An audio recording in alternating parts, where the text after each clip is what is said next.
Hello guys, hello guys, দেখুন আমাদের রবিবারের দিনকে লুচি না হলে পরোটা যে কোনো একটা ভালো মন্দ আমাদের রবিবার দিনকে করে খাওয়া হয়।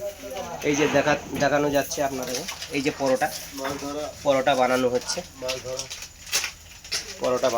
এই যে পরোটা হচ্ছে, এই যে পরোটা প্যাকেট থেকে ছেঁড়া হচ্ছে, ব্র্যান্ডেড মাল এসব, এটা শপিং মলে থেকে আনা এইসব পরোটা এক একটা প্যাকেটের দাম হচ্ছে তোমার 149 টাকা। এক একটা প্যাকেটে তোমার ছ পিস করে থাকে। এই আমাদের পরোটা হচ্ছে, আর আমাদের চিকেন আনা হয়েছে, আমাদের 2 কেজি চিকেন আনা হয়েছে। কই চিকেনটা কোথায় গেল? ও ওখানে ধুচ্ছ, ঠিক আছে ধো। আনা হচ্ছে আমাদের গাইস। এই পরোটা আমাদের 12 জন আছি। আমাদের মাথা পেছু 6টা করে পরোটা আমাদের বানানো হচ্ছে। এই যে পরোটা আপনারা দেখাচ্ছি,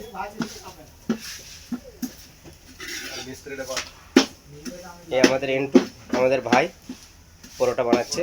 আমরা প্রতি রবিবারে ও একদিন বানায়, আমি একদিন বানাই, সবাই উলাপালিদি বানাই। এখানে একা বানাতে দিলে তো হবে না, না গরমে একটা কষ্ট হচ্ছে। যে পরোটা বানাচ্ছে তার একটা মেহনত হচ্ছে গরমের মধ্যে, যেহেতু এসব কাজগুলো মেয়ে ছেলের কাজ, অথচ আমরা করছি বাইরে।